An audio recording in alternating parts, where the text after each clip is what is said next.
call, man. Well, it's not so much don't do what Will did. It's don't do it to Charlie Belcher. Just be smarter, almost, and because like I was saying earlier, Will made a mistake. He made a mistake. He went out with good intentions. He was going to do something that was going to catch our attention. He just chose wrong. Well, the thing is, that was one of the things Cow said to do. Not saying that's the only way to get our attention, but he said, go, it's an option. Yeah, go make a stink or go make a stink. I don't know, That was adorable. Well, go do something during a live news shot. You know what I mean? Mm-hmm. But it was also one of those things. You ruin a live shot of someone that we have a good relationship with. True. That was the mistake. It wasn't what he did. It's who and how he did it. Like if he would have done it to another newscaster that we have no clue. They're just, an on-scene reporter at the time. That's whatever. That's funny. But he did it to Charlie Belcher, who is on our show. Literally the day before, like the night before, he was helping us out. Yeah, he hosted the Newlywed Games, and it took us. Great job, by the way. It took us all the way to 8:00. He even said he gets up at what 3:30, 4 o'clock in the morning. You know what I mean? So he was already past his bedtime here helping us, and then the listener went and did that. So it's not really the fact of what he did; it's who he did it to. You know what I mean? I think he had a fantastic idea. Yeah, it was pretty good. Here is a tip, if in my opinion, if you want to do this. One is, of course, do your homework, know the show before you try to go out and do something like that. And two, don't smack anybody in the back when you're trying to come up into a live shot. Normally, you don't want to touch the news anchor because that's how bad things happen. And again, like I said, if you would like to call in, number 727-579-1025 or 800-771-1025. Yeah, but Will, homie man, I met you.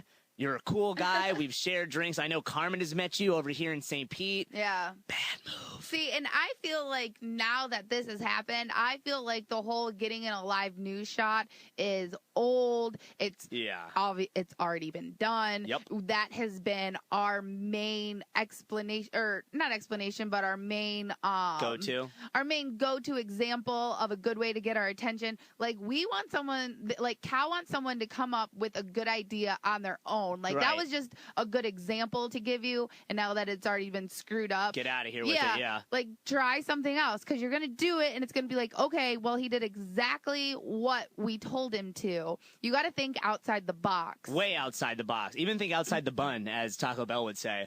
But don't forget, I mean, don't kidnap anybody, right? That's what we said. Don't kidnap anybody.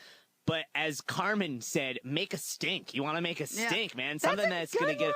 I got to tell you, I just thought it was cute because it's something that I haven't heard since I was very young. Yeah. And the look of passion on your face when you said, make a stink about it, It was a cute thing. It was a cute thing. And I feel like now the only way to get have the news, like be on the news thing, have that be a good idea, is if you make the news story all about you. Yes. Like if they come to your house to report on you or something like that, and then you walk outside with a t-shirt, that's a different approach. But now that I've said it, I've kind of taken that one away. I know, right? Listen, it happens. It happens. I'm going to go to the phone lines. Dominic on line 2. How are you doing, Dominic?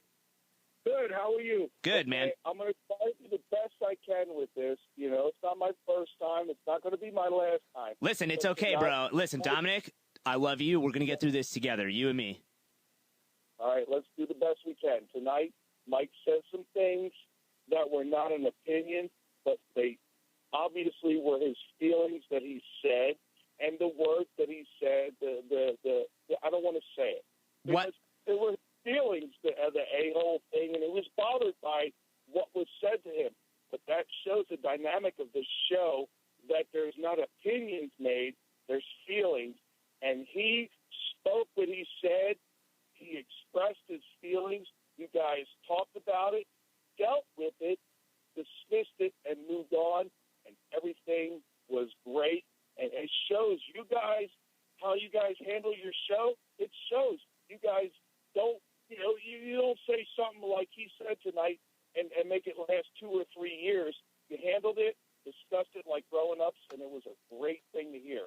Dominic, you got a lot of respect for one another. Thank you, man. I appreciate your phone call, dude. Yeah, I mean, Yes, you're absolutely right. There, like I was saying earlier, you know, we have become somewhat of a family. I know Mike will never admit to that, but or maybe he will. I guess I shouldn't say that, but the way I see this is I spend more time with these people than I do with my own family, and there's no way not to fight. There's no way not to disagree about things. And like you said, you can either have something bother you for years and let it fester, and then every day you come into work, you're just pissed off at everybody, or you could do your best to handle it. And, you know, when we went to break, I looked at Mike and he looked at me and he said, you know, he said what he had to say. I said what I had to say. And then we moved on and it was fine. Thank God, because he could whoop my ass. No questions asked, you know, I mean, and I'm sure in the future there are going to be more times that I'm going to piss him off because of how much time we spend together. And I'm not perfect. So there's that. I just want to know what you said. Did it go anything like, I'm sorry? What? And that was off air? Yeah. No, what I said to him. No, off, you don't have to go public. I was just saying, was that pretty much the gist? I'm sorry. I started with a, because I was so nervous and I was like, I don't know what to say. Hi, Michael. But yeah, because just the way he said what he had to say. I said what I had to say, and I just imagined what you had to say was probably like a maximum of like 5 to 6 words. No, it was. I'm so sorry. I didn't mean to do that. What I said to him was I didn't realize how I was coming off in that situation. Yeah. I never want to disrespect him. He is my boss, and I would consider him a friend, and I don't want to do that. And that's how I was coming off, and I don't want to do that. So I have no problem saying, you know, that's my fault, and thank you for not punching me in the face because you could have, you know what I mean? So yeah, and me and Mike actually had a very similar situation earlier this week on Tuesday about the whole prize. Well, hold that thought. Hold that thought, my God, Carmen. no. Okay, then we're just gonna move on from this. When we come back. Please call in if you have anything you'd like to talk about, 727-579-1025 or 800-771-1025. When we come back, we're going to talk a little bit more about Radio Brian and why that ties into what happened to Carmen on Tuesday, what happened to me today, and why we are so thankful we still have our jobs. The Cowhead After Show on 102.5 The Bone. Now